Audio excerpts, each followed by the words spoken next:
Hi, ജംബു ഹോസ്റ്റിൻ്റെ പുതിയൊരു വീഡിയോയിലേക്ക് എല്ലാവർക്കും സ്വാഗതം.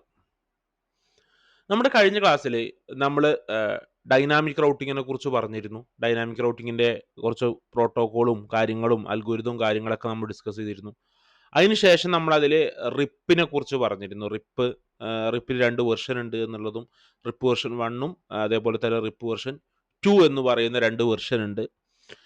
അതിൽ നമ്മൾ റിപ്പിന്റെ റൂട്ടിംഗ് ആണ് നമ്മൾ കഴിഞ്ഞ ലാസ്റ്റ് വീഡിയോയിൽ നമ്മൾ ചെയ്തത്. അപ്പോൾ ഇന്ന് നമുക്ക് റിപ്പ് വെർഷൻ 2നെ കുറിച്ച് പറയാം. റിപ്പ് വെർഷൻ 2ഉം അതേപോലെ തന്നെ റിപ്പ് വെർഷൻ 1 എങ്ങനെയാണ് റൂട്ടറിൽ നിന്ന് റിമൂവ് ചെയ്യണേ എന്നുള്ളതും പറയാം. നമുക്ക് ഫസ്റ്റ് റൂട്ടർ എടുത്തിട്ട് ആ റൂട്ടറിൽ നമുക്കൊരു കമൻറ്റ് കൊടുക്കാം. Enable show IP route. Show IP route എന്ന് പറയുന്ന കമൻറ്റ് അടിച്ചാൽ ഇതിൽ നമുക്ക് റിപ്പിൻ്റെ ആ ഒരു ടേബിൾ കൂടി റിപ്പ് നമ്മൾ ചെയ്തിട്ടുണ്ട്. ആ റിപ്പിൻ്റെ ഒരു ടേബിൾ കൂടി വന്നിട്ടുണ്ട്. അവിടെ 6 എന്ന് എഴുതിയിരിക്കണുണ്ടോ? 6 എന്ന് പറഞ്ഞാൽ റിപ്പാണ്. അപ്പം 30 പോകാനുള്ള റൂട്ട് ഇതിലൂടെ വേണം 30 പോകാനുള്ളത്. 40 പോകാനുള്ള റൂട്ട് ഇവിടെ ഇങ്ങനെ എഴുതി വെച്ചിട്ടുണ്ട്. അതുപോലെ തന്നെ വീണ്ടും 20 പോകാനുള്ള റൂട്ട് അവിടെ നോട്ട് ചെയ്ത് വെച്ചിട്ടുണ്ട്. 20 എന്ന് പറഞ്ഞാൽ അപ്പുറത്തെ റൂട്ടറിൻ്റെ ഡെസ്റ്റിനേഷനാണ്. ഓക്കെ, ഇത് 20 ഈ നെറ്റ്വർക്കിലോട്ട് പോകാനുള്ള റൂട്ട്. അതുപോലെ തന്നെ 30 പോകാനുള്ള റൂട്ട്, അതുപോലെ തന്നെ 40 പോകാനുള്ള റൂട്ട്. ഇങ്ങനെ എല്ലാ ഡെസ്റ്റിനേഷനിലോട്ട് പോകാനുള്ള റൂട്ടുകളും ഒരു റൂട്ടറിൻ്റെ കയ്യിൽ എന്ത് ചെയ്തിട്ടുണ്ട്, ഇപ്പം കിട്ടിയിട്ടുണ്ട്. ഇനി നമുക്ക് റിപ്പ് റിമൂവ് ചെയ്യണം എന്ന് വിചാരിക്കുക. നമുക്ക് റിപ്പ് വേണ്ട. അപ്പോൾ നമുക്ക് ജസ്റ്റ് നമ്മുടെ റൂട്ടറിൻ്റെ സ്റ്റാർട്ടപ്പ് കോൺഫിഗറേഷൻ എടുത്തു കഴിഞ്ഞാൽ റൂട്ടറിൽ നമ്മൾ ഇതുവരെ ചെയ്തിട്ടുള്ള എല്ലാ കോൺഫിഗറേഷനും നമുക്ക് കാണാൻ കഴിയും എന്ന് ഞാൻ പറഞ്ഞിരുന്നു. Configure terminal show startup config അടിച്ച് നമ്മൾ താഴത്തോട്ട് വന്നു കഴിഞ്ഞാൽ നമുക്കിവിടെ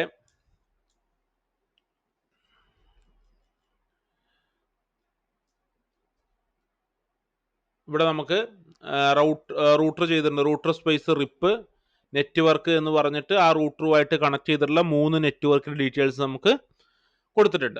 ഇനി നമ്മളിനി എന്തെങ്കിലും ഒരു കമൻറ്റ് അടിച്ചിട്ട് ഇത് തെറ്റി എന്ന് വിചാരിക്കുക. ഇപ്പം നമ്മളിവിടെ ആവശ്യമില്ലാത്തൊരു കമൻറ്റാണ് കൊടുത്തത്, അല്ലെങ്കിൽ നമ്മൾ കൊടുത്ത നെറ്റ്വർക്ക് തെറ്റായിരുന്നു. അങ്ങനെയൊക്കെ വരുമ്പോൾ നമുക്ക് ആ ഒരു നെറ്റ്വർക്ക് അവിടെ നിന്ന് എന്ത് ചെയ്യണം, റിമൂവ് ചെയ്യണം എന്ന് വിചാരിക്കുക. റിപ്പ് അല്ല കളയാൻ പോകുന്നത്. റിപ്പിൻ്റെ അകത്ത് നമ്മൾ ടൈപ്പ് ചെയ്ത് വെച്ചിട്ടുള്ള ഏതെങ്കിലും ഒരു നെറ്റ്വർക്ക് തെറ്റായിരുന്നു, അല്ലെങ്കിൽ ആ നെറ്റ്വർക്ക് ആ റൂട്ടറിൻ്റെ സ്വന്തം നെറ്റ്വർക്ക് നമ്മൾ റിമൂവ് ചെയ്തു. ഇപ്പം ഈ ഒരു റൂട്ടറിന് ആകെ ഒരു ലാനേ ഉള്ളൂ, 10.0.0.0 എന്ന് പറയുന്ന ഒരു ലാനേ ഉള്ളൂ. ഇപ്പം 2 ലാൻ ഉണ്ടെന്ന് വിചാരിക്കുക. അതിന് നമ്മളൊരു ലാന് പിന്നീട് റിമൂവ് ചെയ്തു. നമ്മുടെ കമ്പനിയിൽ നിന്ന് ആ ഒരു ലാൻ നമ്മൾ ഒഴിവാക്കി കഴിയുമ്പോൾ എന്താ സംഭവിക്കുക, ആ റൂട്ടറിന് പിന്നെ ആ ലാനിന്റെ ആവശ്യമില്ല അല്ലെ. അപ്പൊ അതിന്റെ റൂട്ടിംഗ് ടേബിളിൽ നിന്ന് ആ ഒരു ലാനിനെ നമ്മൾ എന്ത് ചെയ്യണം, റിമൂവ് ചെയ്യണം. അപ്പൊ അങ്ങനെയൊക്കെ വരുമ്പോൾ ഞാനിപ്പോൾ ഇതിന്ന് 10നെ റിമൂവ് ചെയ്യാണ്. 10 എന്ന് പറയുന്ന നെറ്റ്വർക്കിനെ റിമൂവ് ചെയ്യാന്ന് വിചാരിക്കാം. Configure terminal router space RIP നടിച്ച് ഇപ്പൊ നമ്മൾ റിപ്പിന്റെ അകത്താണ് ഇരിക്കുന്നത്. നോ സ്പേസ് നെറ്റ്വർക്ക് സ്പേസ് കളയേണ്ട നെറ്റ്വർക്ക് കൊടുക്കുക, സേവ് ചെയ്യാം. ഇനി നമുക്ക് ജസ്റ്റ് ഷോ സ്റ്റാർട്ടപ്പ് കോൺഫിഗ് അടിച്ച് നോക്കിക്കഴിഞ്ഞാൽ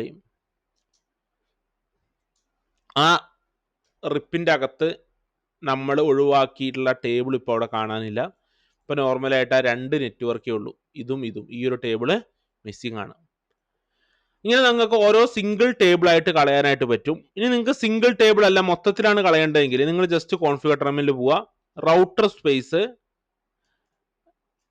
no space router space RIP നടിക്കുക. No space router space RIP നടിച്ച് നിങ്ങൾ സേവ് ചെയ്ത് കഴിഞ്ഞാൽ നിങ്ങളുടെ റൂട്ടിൽ നിന്ന് റിപ്പ് മുഴുവനായിട്ടും പോകും. Show startup config. ഇപ്പൊ നോക്കി, ഇപ്പോൾ നിങ്ങളുടെ കയ്യിൽ എന്തില്ല, നമ്മൾ നേരത്തെ കണ്ടിട്ടുള്ള ആ ഒരു റിപ്പിൻ്റെ ഒരു കമൻറ്റും എന്ത് ചെയ്തിട്ടില്ല, ഇപ്പം നിങ്ങൾക്ക് കാണുന്നില്ല. ഇങ്ങനെയാണ് നമ്മൾ റിപ്പ് റിമൂവ് ചെയ്യാം. അപ്പോൾ ഒരു ടേബിളായിട്ട് റിമൂവ് ചെയ്യാൻ അറിയണം, അതേപോലെ തന്നെ റിപ്പ് മുഴുവനായിട്ടും കളയണം. ഞാൻ ഇപ്പോൾ ഇതൊന്നും റിപ്പ് കളയുകയാണ്. Configure terminal router space configure terminal പോവുക, no space router space RIP നടിക്കുക, സേവ് ചെയ്യാം. അതിന് ആ ടേബിൾ മുഴുവനായിട്ട് റിപ്പ് മുഴുവനായിട്ടും പോയിട്ടുണ്ടാവും. ഇതിനകത്തും അതേപോലെ തന്നെ configure terminal, no space, router space, rip. അതേപോലെ തന്നെ ഈ റൂട്ടറിനകത്തും ചെയ്യാം. Configure terminal, no space, router space, rip. ഇപ്പോൾ 4 റൂട്ടറിൽ നിന്നും നമ്മൾ റിപ്പ് എന്ത് ചെയ്തിട്ടുണ്ട്, ഒഴിവാക്കി. ഇപ്പോൾ നമ്മൾ റിപ്പ് വേർഷൻ 1 ആണ് നമ്മൾ ചെയ്തിട്ടുള്ളത്. നമുക്കിനി റിപ്പ് വേർഷൻ 2 ചെയ്യാം. അപ്പോൾ റിപ്പ് വേർഷൻ 1ഉം റിപ്പ് വേർഷൻ 2ഉം തമ്മിലുള്ള വ്യത്യാസം, ഇപ്പം എന്തിനാണ് റിപ്പ് വേർഷൻ 2 കൊണ്ടുവന്നത്? അതൊരു ഇൻഡസ്ട്രിയൽ സ്റ്റാൻഡേർഡ് പ്രോട്ടോകോൾ ആണ്. പിന്നെ റിപ്പ് വേർഷൻ 1നേക്കാൾ കുറച്ചും കൂടെ അഡ്വാൻസ്ഡ് ആണ് റിപ്പ് വേർഷൻ 2 എന്ന് പറയുന്നത്. ഇപ്പോൾ നമുക്കിതിൽ IP അഡ്രസ്സിനെ കുറിച്ച് നമ്മൾ പഠിച്ചു അല്ലേ. നമ്മളിനി IP അഡ്രസ്സിന്റെ സബ്നെറ്റ് മാസ്ക് എന്ന് പറയുന്ന ഒരു ടോപ്പിക്ക് പഠിക്കാനുണ്ട്. CIDR, VLSM എന്നീ 2 ടോപ്പിക്കുകൾ നമുക്ക് IP അഡ്രസ്സിനെ കുറിച്ച് പഠിക്കാനുണ്ട്. അത് നമ്മുടെ IP അഡ്രസ്സിനെ ഡിവൈഡ് ചെയ്യുന്ന ഒരു ടോപ്പിക്കാണ്. സബ്നെറ്റ് എന്ന് പറയും. കട്ട് ചെയ്തിട്ട് IP അഡ്രസ്സിന്റെ ഒരു റേഞ്ചിനെ നമ്മൾ കട്ട് ചെയ്തിട്ട് വ്യത്യസ്ത നെറ്റ്വർക്ക് ആക്കുന്ന ഒരു ടോപ്പിക്കാണ്. ആ ഒരു ടോപ്പിക്കിലോട്ട് നമ്മൾ എത്തുന്നേ ഉള്ളൂ. ആ ഒരു ടോപ്പിക്കിൽ ഇപ്പം ഞാൻ അത് ആദ്യമേ പഠിപ്പിക്കാതിരുന്നത്, നിങ്ങൾ IP അഡ്രസ്സിനെ കുറിച്ച് ഇപ്പോൾ വ്യക്തമായിട്ടൊരു ധാരണ ഇല്ലാത്തവർ ആദ്യം IP അഡ്രസ്സ് പഠിക്കുന്നു, പിന്നെ അപ്പം തന്നെ അതിൻ്റെ സബ്നെറ്റിംഗ് പഠിക്കുമ്പോൾ അവർക്ക് ഭയങ്കര കൺഫ്യൂഷൻ ആയിരിക്കും. അതുകൊണ്ടാണ് ഞാൻ സബ്നെറ്റിംഗ് എന്ന് പറയുന്ന ടോപ്പിക്ക് നിങ്ങൾ IP അഡ്രസ്സൊക്കെ നിങ്ങൾക്കൊന്ന് ഏകദേശം ഒന്ന് സെറ്റായതിനു ശേഷം ഞാൻ സബ്നെറ്റിംഗ് എടുക്കാം, VLSM-ഉം CIDR-ഉം അത്തരം കാര്യങ്ങളൊക്കെ എടുക്കാം എന്ന് വിചാരിച്ചിട്ടാണ് ഞാൻ ആ ഒരു ടോപ്പിക്ക് പെൻഡിങ്ങിൽ വെച്ചിരിക്കുന്നത്. ആദ്യമേ പറഞ്ഞു പോയാൽ നിങ്ങൾക്ക് കൺഫ്യൂഷൻ വരുന്നത് കൊണ്ടാണ്. ചിലപ്പോൾ IP അഡ്രസ്സിനെ കുറിച്ച് അറിയാവുന്ന ആൾക്കാരാണെങ്കിൽ അവർക്കറിയായിരിക്കും സബ്നെറ്റിങ്ങിനെ കുറിച്ച് ചിലപ്പോൾ ചെറിയ നോളജ് ഒക്കെ ഉണ്ടാവും. നമുക്ക് അത് വിശദമായിട്ട് തന്നെ നോക്കാം. അപ്പോൾ നമുക്ക് ആ കൺഫ്യൂഷനൊക്കെ മാറിക്കിട്ടും. അതെന്തായാലും പഠിപ്പിക്കുന്നുണ്ട്. നമുക്ക് ഈ ഒരു റിപ്പ് വേർഷൻ 1ഉം റിപ്പ് വേർഷൻ 2ഉം തമ്മിലുള്ള വ്യത്യാസം, ഈ റിപ്പ് വേർഷൻ 2ൽ ഈ പറഞ്ഞ സബ്നെറ്റിങ്, VLSM-ഉം കാര്യങ്ങളൊക്കെ സപ്പോർട്ട് ചെയ്യും. അതേപോലെ റിപ്പ് വേർഷൻ 1ൽ ഇവരുടെ റൂട്ടിംഗ് ടേബിളിൽ ബ്രോഡ്കാസ്റ്റ് ചെയ്യുക, ഇതിൻ്റെ എല്ലാവർക്കും അയച്ചു കൊടുക്കുമായിരുന്നു ഇതിൻ്റെ റൂട്ടിംഗ് ടേബിൾ. റിപ്പ് വേർഷൻ 2ലോട്ട് വരുമ്പോൾ ഒരു റൂട്ടർ അതേ റിപ്പ് വേർഷൻ 2ഉള്ള നൈബറിന് മാത്രമേ അവരുടെ അഡ്രസ്സ് എന്ത് ചെയ്യുള്ളൂ, അയച്ചു കൊടുക്കുള്ളൂ. അതിനെ മൾട്ടി കാസ്റ്റിംഗ് എന്നാണ് വിളിക്കുക. അങ്ങനെ റിപ്പ് വേർഷൻ 2ൽ ഒരു റൂട്ടർ അതിൻ്റെ നൈബറിന് ഈ ടേബിൾ അയച്ചു കൊടുക്കാൻ വേണ്ടിയിട്ട് യൂസ് ചെയ്യുന്ന അഡ്രസ്സ് 224.0.0.9 എന്ന് പറയുന്നതാണ്. ഈ ഒരു ടേബിൾ, ഈ ഒരു അഡ്രസ്സ് ഉപയോഗിച്ചിട്ടാണ് ഇവരുടെ ടേബിൾ എന്ത് ചെയ്യുന്നത്, നൈബറിന് മൾട്ടികാസ്റ്റ് ആയിട്ട് ചെയ്യുന്നത്. അപ്പോൾ റിപ്പ് വേർഷൻ 1 നമ്മൾ അങ്ങനെ അധികം യൂസ് ചെയ്യാറില്ല. റിപ്പ് വേർഷൻ 2 ആണ് നമ്മൾ യൂസ് ചെയ്യാറുള്ളത്. റിപ്പ് വേർഷൻ 2 എങ്ങനെ ചെയ്യാൻ നോക്കാം. റിപ്പ് വേർഷൻ 2ൽ അധിക കമന്റുകളൊന്നും വ്യത്യാസമില്ല. നമുക്ക് റിപ്പ് വേർഷൻ 2 എങ്ങനെ ചെയ്യുന്നതെന്ന് പറഞ്ഞുതരാം. നേരെ കോൺഫിഗർ ടെർമിനലിൽ പോവാം, റൗട്ടർ സ്പേസ് റിപ്പ് എന്നടിക്കുക, വെർഷൻ സ്പേസ് 2, റിപ്പ് വെർഷൻ 2 ആണ് ചെയ്യുന്നത്, വെർഷൻ സ്പേസ് 2. അതിനുശേഷം നമ്മൾ കമന്റ് കൊടുക്കേണ്ടതാണ് no auto summary. No auto summary എന്നുള്ള കമന്റ് കൊടുക്കുക, എൻ്റർ കൊടുക്കുക. എന്താണ് നോ ഓട്ടോ സമ്മറി? ഞാൻ നേരത്തെ ഈ VLSM CIDR-ന്റെ കാര്യമൊക്കെ പറഞ്ഞല്ലോ. അപ്പോൾ ഇവർ റൂട്ടിംഗ് ടേബിൾ അങ്ങോട്ടും ഇങ്ങോട്ടും കൈമാറുന്ന സമയത്ത് നമ്മൾ ഈ സബ്നെറ്റും കാര്യങ്ങളൊക്കെ ചെയ്തിട്ടുണ്ടെങ്കിൽ, ഇപ്പം നമ്മൾ റിപ്പ് വേർഷൻ 1 ചെയ്തപ്പോൾ അതിലെ പറഞ്ഞിരുന്നു നമ്മൾ സബ്നെറ്റ് മാസ്കിന്റെ ഡീറ്റെയിൽസും കാര്യങ്ങളൊന്നും അയക്കില്ല എന്നുള്ളത്. അപ്പോൾ നമ്മൾ VLSM-ഓ അല്ലെങ്കിൽ CIDR പോലുള്ള സബ്നെറ്റിങ് നമ്മുടെ നെറ്റ്വർക്കിൽ ചെയ്തിട്ടുണ്ടെങ്കിൽ അതുകൂടി അഡ്വർടൈസ് ചെയ്യാൻ വേണ്ടിയിട്ടാണ്, അഡ്വർടൈസിങ് നമ്മുടെ നൈബറിന് അയച്ചു കൊടുക്കാൻ വേണ്ടിയിട്ടാണ് നമ്മൾ നോ ഓട്ടോ സമ്മറി എന്ന് പറയുന്ന കമന്റ് കൊടുക്കുന്നത്. അപ്പോൾ റിപ്പ് വേർഷൻ 1ഉം റിപ്പ് വേർഷൻ 2ഉം തമ്മിലാകെ നമുക്ക് 2 കമന്റിന്റെ വ്യത്യാസമാണുള്ളത്. ഒന്ന് വെർഷൻ 2 എന്ന് പറയുന്ന ഒരു കമന്റും കൊടുക്കണം, ഒന്ന് നോ ഓട്ടോ സമ്മറി എന്ന് പറയുന്ന കമന്റും കൊടുക്കണം. ഇനി നമ്മൾ എന്ത് കൊടുക്കുക, നെറ്റ്വർക്ക് സ്പേസ്, നെറ്റ്വർക്കിന്റെ ഡീറ്റെയിൽസ് കൊടുക്കുക. അടുത്തത് നെറ്റ്വർക്ക് സ്പേസ്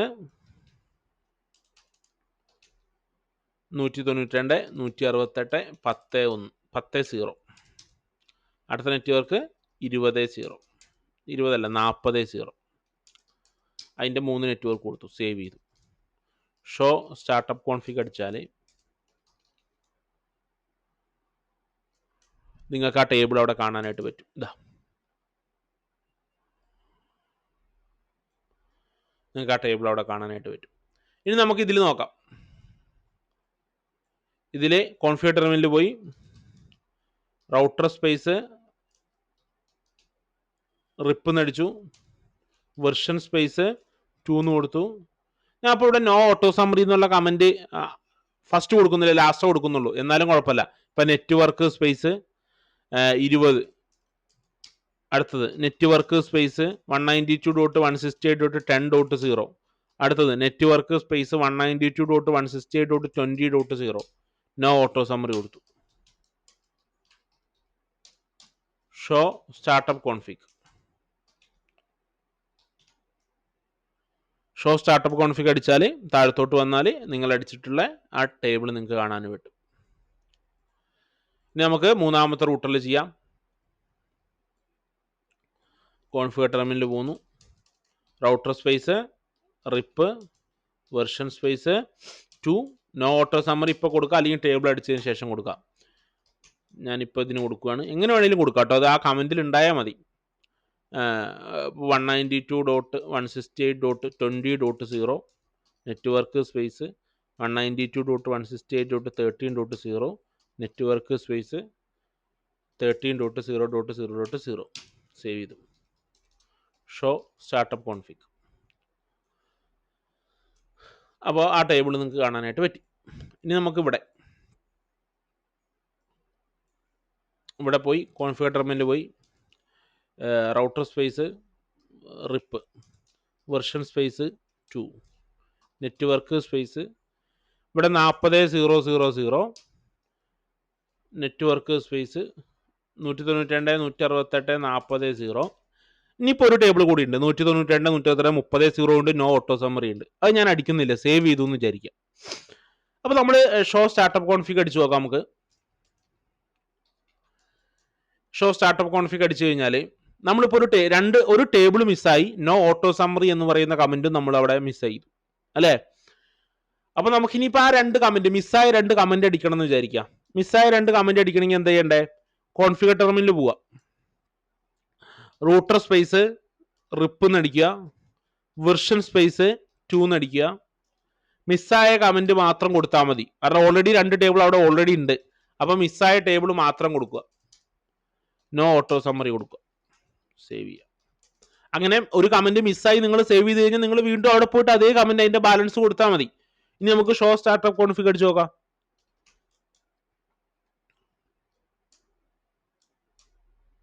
ഇപ്പോൾ നോക്കി, ഇപ്പോൾ എന്താ പറയുക, ആ ഒരു കമൻറ്റ് അവിടെ വന്നിട്ടുണ്ട്. ഇപ്പോൾ 3 കമൻറ്റുമായി. ഇനി പരസ്പരം ഇവർ തമ്മിൽ എന്ത് നടക്കും? കമ്മ്യൂണിക്കേഷൻ നടക്കും.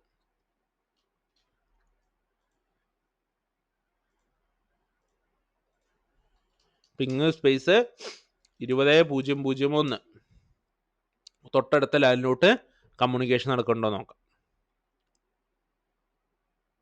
ഉണ്ട്. ഇനി 30 നടക്കുന്നുണ്ടോ നോക്കാം. എല്ലാം തമ്മിൽ കമ്മ്യൂണിക്കേറ്റ് ചെയ്യുന്നുണ്ടാവും.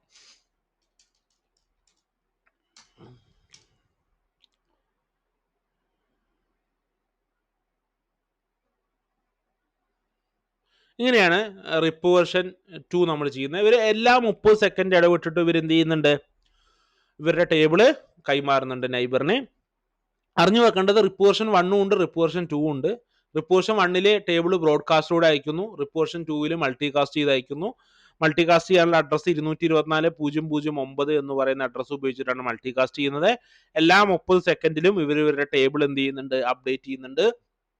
അതുകൂടാതെ റിപ്പ് വെർഷൻ 1ഉം റിപ്പ് വെർഷൻ 2ഉം തമ്മിലുള്ള വ്യത്യാസം, റിപ്പ് വെർഷൻ 2 അഡ്വർടൈസ് നൈബറിന് അഡ്വർടൈസ് ചെയ്യുമ്പോൾ സബ്നെറ്റ് മാസ്കിന്റെ ഡീറ്റെയിൽസ് കൂടി അയച്ചു കൊടുക്കുന്നുണ്ട്. അപ്പോൾ അതിന്റെ പ്രത്യേകത എന്താണ്? CIDR-ഉം അതേപോലെ VLSM തുടങ്ങിയ നെറ്റ്വർക്ക് സബ്നെറ്റിങ്ങും കൂടി ഇതിൽ സപ്പോർട്ട് ചെയ്യുന്നുണ്ട് എന്നുള്ള കാര്യം.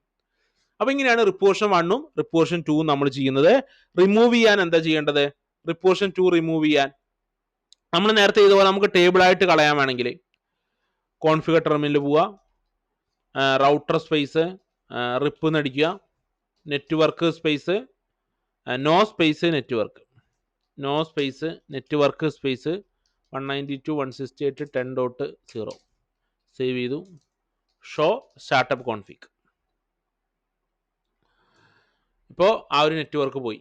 ഇനി നമുക്ക് റിപ്പ് വെർഷൻ 2 മുഴുവനായിട്ട് കളയണം. Configure terminal no space router space rip. Version 2 എന്നൊന്നും കൊടുക്കണ്ട, no space router space rip എന്ന് അടിച്ചാൽ മതി. Show startup config. Show startup config അടിച്ചാൽ റിപ്പ് മുഴുവനായിട്ടും പോയി.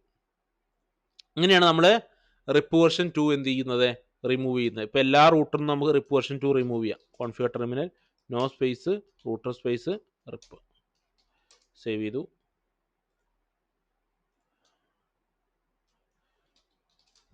No space router space RIP save ചെയ്തു. ലാസ്റ്റ് റൂട്ടറിലും റിപ്പ് റിമൂവ് ചെയ്യാം.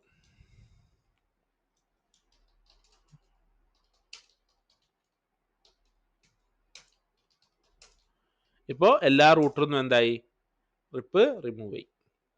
അപ്പോൾ നമ്മൾ റിപ്പ് വെർഷൻ 1 പഠിച്ചു, റിപ്പ് വെർഷൻ 2 പഠിച്ചു, റിപ്പ് വെർഷൻ 1 ചെയ്യാനും പഠിച്ചു, റിപ്പ് വെർഷൻ 2 ചെയ്യാനും പഠിച്ചു, റിപ്പ് വെർഷൻ 1 ടേബിൾ റിമൂവ് ചെയ്യാൻ പഠിച്ചു, റിപ്പ് വെർഷൻ 2 ടേബിൾ റിമൂവ് ചെയ്യാൻ പഠിച്ചു.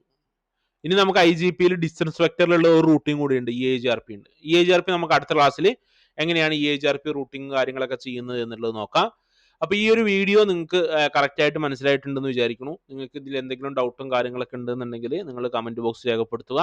അതേപോലെ CCNA ഓൺലൈൻ ക്ലാസ്സുകൾ ആർക്കെങ്കിലും അറ്റൻഡ് ചെയ്യാൻ താല്പര്യം ഉണ്ടെങ്കിൽ ബാച്ച് അടിസ്ഥാനത്തിലുണ്ട്, ഇൻഡിവിജ്വൽ അടിസ്ഥാനത്തിലുണ്ട്. ആർക്കെങ്കിലും അറ്റൻഡ് ചെയ്യാൻ താല്പര്യം ഉണ്ടെന്നുണ്ടെങ്കിൽ ഞാൻ എൻ്റെ ഇതിന് മുമ്പുള്ള വീഡിയോസിലൊക്കെ ഞാൻ എൻ്റെ വാട്സപ്പ് നമ്പറും കാര്യങ്ങളൊക്കെ പറഞ്ഞിട്ടുണ്ട്. അപ്പോൾ നിങ്ങൾ ആ ഒരു നമ്പറിൽ നിങ്ങൾ വാട്സപ്പ് ചെയ്യാം. അതിൻ്റെ ഒരു ഫീസും ഡീറ്റെയിൽസും മറ്റു കാര്യങ്ങളൊക്കെ ഞാൻ അറിയിച്ചു തരും. അപ്പോൾ നമുക്ക് പുതിയൊരു വീഡിയോ ആയിട്ട് നാളെ ഒരു EIGRP റൂട്ടിങ്ങിനെ കുറിച്ച് നമുക്ക് നോക്കാം.